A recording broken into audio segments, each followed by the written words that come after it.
Hello friends, स्वागत है आपका कॉमर्स वाला के प्लेटफॉर्म पर। आज के इस वीडियो में हम basic concepts in economics Maharashtra board class 11th का पार्ट 3 देखने वाले हैं। दो पार्ट में हमने हमने माइक्रो इकोनॉमिक्स और कुछ बेसिक टर्मिनोलॉजीज देखी थी, डेफिनेशन ऑफ इकोनॉमिक्स देखी थी। अगर वो आपने वीडियोस नहीं देखी थी तो मैं उसकी लिंक डिस्क्रिप्शन में देने वाला हूँ। तो स्टार्ट करते हैं आज की वीडियो। तो आज की इस वीडियो में हम मैक्रो इकोनॉमिक्स से स्टार्ट करने वाले हैं। मैक्रो मीन्स लार्ज और एग्रीगेट और total. Macro economics is therefore the study of aggregates covering the entire economy such as total employment, national income, national output, total investment, total savings, total consumption, aggregate supply, aggregate demand, general price level etcetera. Macro मतलब large यानी बड़ा, aggregate और total मतलब जो total होता है, एकत्रीकरण होता है, उसे मैक्रो में लिया जाता है। माइक्रो मतलब स्मॉल होता है और मैक्रो मीन्स लार्ज होता है। और macro economics is therefore the study of aggregates मतलब एक इकट्ठा, एक एकत्रीकरण की स्टडी होती है मैक्रो इकोनॉमिक्स में, जिसमें पूरी इकोनॉमी की स्टडी की जाती है। टोटल एम्प्लॉयमेंट कितनी है, नेशनल इनकम, इधर पर्सनल इनकम नहीं होती है, नेशनल इनकम पूरी नेशन की इनकम होती है। नेशनल आउटपुट क्या है, नेशनल इनपुट क्या है, टोटल इन्वेस्टमेंट मतलब इनपुट है, टोटल सेविंग्स है कितनी हुई है, टोटल इधर सारा टोटल होता है। टोटल कंजम्पशन होता है, aggregate supply, aggregate total and large. Macroeconomics में ये स्टडी होता है। And aggregate demand and general price level. हमने केनेथ बोल्डिंग्स की डेफिनेशन देखी थी माइक्रो इकोनॉमिक्स की, उसी तरह Kenneth Boulding's definition of macroeconomics भी है। वो कहते हैं macroeconomics deals not with individual quantities as such but with the aggregate of this quantities, not with the individual incomes but with the national income, not with individual prices but with the general price level, not with individual output but with the national output। Kenneth Boulding's के मुताबिक macro economics ये एक individual मतलब अकेली quantity की study नहीं करते हैं, उसमें एक एग्रीगेट टोटल क्वांटिटीज़ सारे मिलाकर क्वांटिटीज़ की स्टडी होती है। जैसे कि इंडिविजुअल इनकम एक आदमी की इनकम नहीं होती है, पूरे नेशन की इनकम होती है। इंडिविजुअल प्राइस नहीं होती है, पूरे जनरल प्राइस लेवल होती है। इंडिविजुअल आउटपुट नहीं होता है, नेशनल आउटपुट होता है। और जैसे हमने बेसिक कंसेप्ट देखी थी माइक्रो इकोनॉमिक्स की, उसी तरह बेसिक कंसेप्ट हम देखने वाले हैं मैक्रो इकोनॉमिक्स की। पहला है national income. This reveals the total economic performance of a nation. ये हमें एक नेशन की इकोनॉमिक परफॉर्मेंस बताता है। टोटल इकोनॉमिक परफॉर्मेंस एक नेशन की बताता है, उस नेशन ने कितनी प्रॉफिट कमाया, कितने इंपोर्ट हुए, एक्सपोर्ट हुए, इसकी सारी जानकारी हमें मिलती है। It is refer to as the total income of a country मतलब एक कंट्री की, एक नेशन की कितनी इनकम हुई, टोटल इनकम, वो हमें इधर बताता है। In the economic sense national income is the aggregate monetary value of all final goods and services produced in an economy during a year। Economic sense में हम जब देखते हैं तो नेशनल इनकम मतलब कि एग्रीगेट टोटल मॉनेटरी वैल्यू किसकी, एक फाइनल गुड्स एंड सर्विसेज जो प्रोड्यूस होते हैं, एक कितने गुड्स एंड सर्विसेज प्रोड्यूस होते हैं उसकी मॉनेटरी वैल्यू मतलब पूरे जो गुड्स एंड सर्विसेज होते हैं और उनकी जो मॉनेटरी वैल्यू, उनका जो वैल्यू है मॉनेटरी मतलब प्राइस के रूप में एक इकोनॉमिक ईयर में, उसमें मैक्रो इकोनॉमिक्स में स्टडी किया जाता है। Definition bye national income committee. Macro economics की डेफिनेशन दी है नेशनल इनकम कमेटी ने।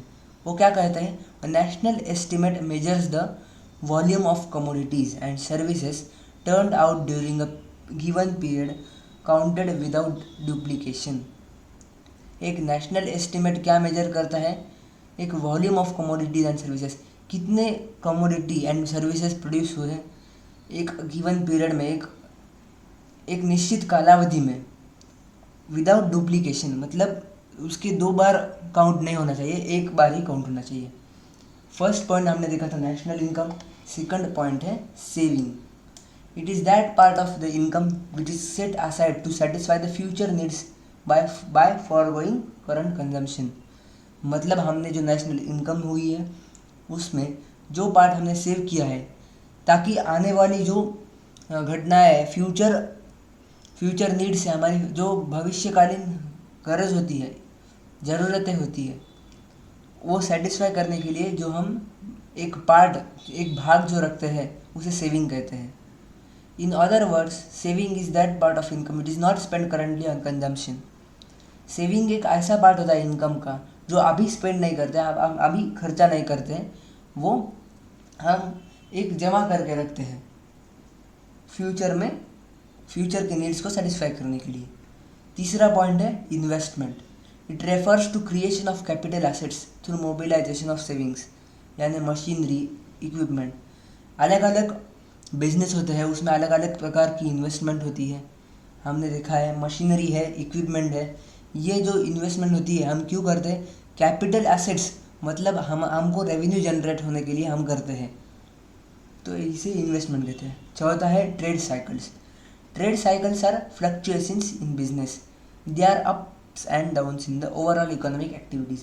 ट्रेड साइकिल्स मतलब फ्लक्चुएशन मतलब उतार चढ़ाव जो होते हैं, अप्स एंड डाउन्स होते हैं एक ओवरऑल इकोनॉमिक एक्टिविटी में, उसे ट्रेड साइकिल में दिया जाता है। Ups and downs means fluctuations caused by inflation and depression respectively. मतलब अप्स होता है वो इन्फ्लेशन होता है, और डाउन्स होता है वो डिप्रेशन होता है। इन्फ्लेशन का मतलब बताया है हमें आगे। Inflation is a continuous rise in general price level.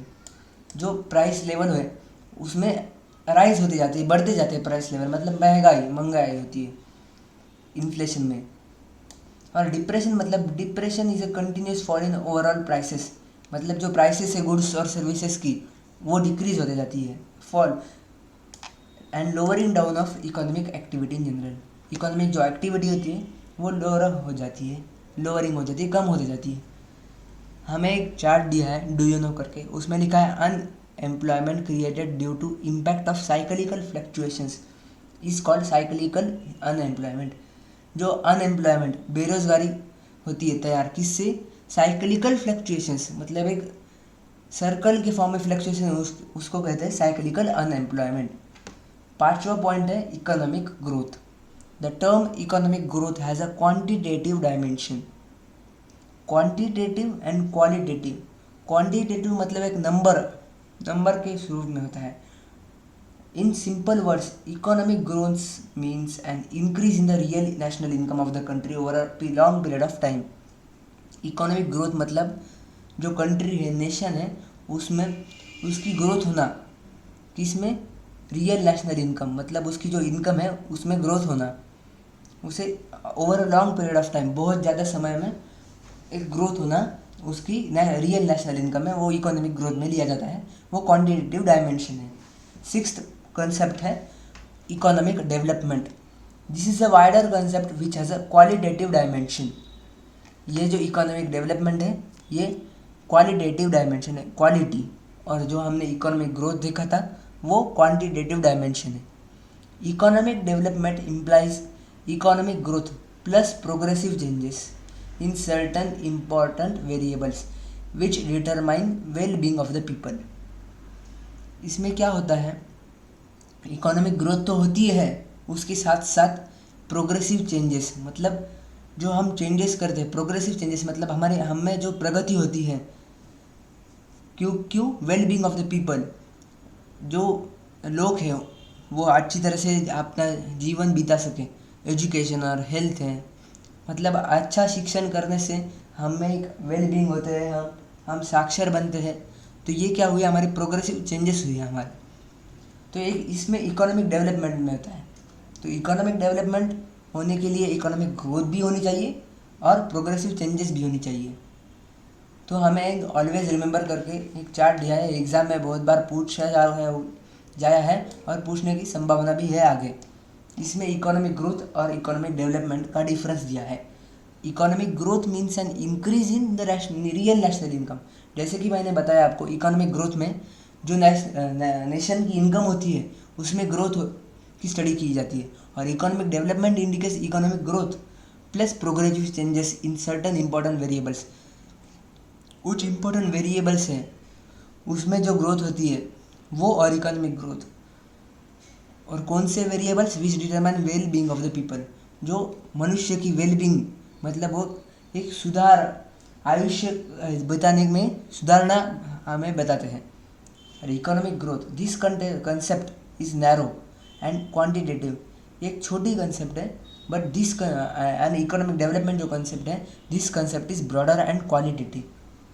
ये बड़ी कंसेप्ट है क्योंकि इसमें इकोनॉमिक ग्रोथ भी होता है और साथ ही में प्रोग्रेसिव चेंजेस भी होती है एक कौन से भी फील्ड में और वेरिएबल में।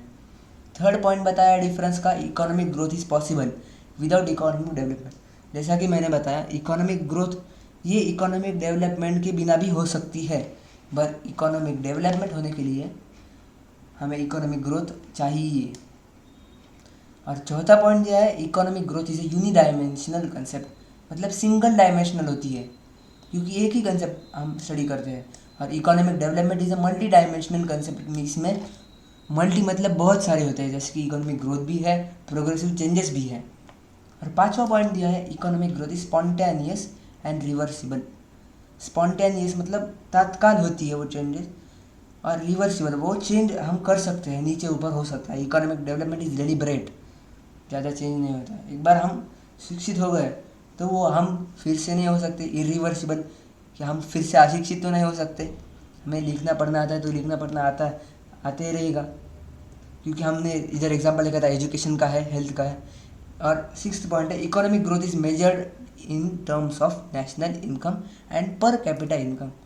जैसे कि हम इसमें रियल नेशनल इनकम के इंक्रीज होने में देखते हैं, तो इसमें ये मेजर की जाती है नेशनल इनकम और पर कैपिटा इनकम में। और economic development is measured in terms of agriculture productivity, industrial productivity, quality of human life. और इकोनॉमिक डेवलपमेंट जो होती है वो मेजर की जाती है किस टर्म में, एग्रीकल्चरल प्रोडक्टिविटी में, industrial productivity and quality of human life. Human की कैसी ह्यूमन लाइफ मतलब जो मानवीय जीवन है उसकी क्वालिटी कैसी इसके मेजर में होता है। तो इस वीडियो के साथ हम ये चैप्टर समाप्त करते हैं। अगर आपको एक्सरसाइज में कुछ डाउट हो तो कमेंट सेक्शन में आप पूछ सकते हैं, मैं आपको रिप्लाई देने की कोशिश करूँगा। अगर आपको ये वीडियो पसंद आया तो वीडियो को लाइक कीजिए और इस वीडियो को ज़रूर आपसे दोस्तों के साथ शेयर कीजिए और चैनल को ज़रूर सब्सक्राइब कीजिएगा। मैं मिलता हूँ अगली वीडियो में, तब तक के लिए बाय बाय।